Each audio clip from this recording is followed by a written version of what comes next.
With that, we'll take questions. Erica, start with you. Mr. Secretary, do you have any advice to your former House GOP colleagues on dealing with the debt ceiling?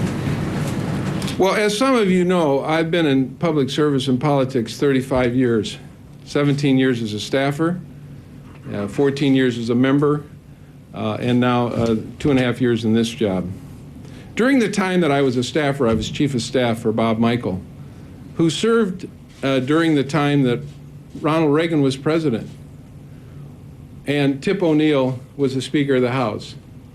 During the time that Tom Foley was Speaker, Bob Michel was also the Republican leader. And during the time that President Clinton was president, Bob Michel was Republican leader. That whole period of time was a very rich history and legacy of compromise. That's how Congress has always solved problems, through compromise, through people working things out, through people putting aside their own agendas and their own egos, deciding what's important for the American people.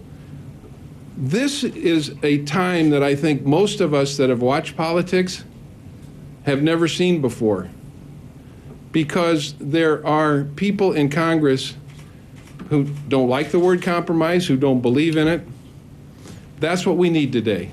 We need for people to come together, set aside their own egos, a certain part of their own agenda for the American people, to make sure we maintain the strongest economy in the world, to send a signal to the world that we can get big things done.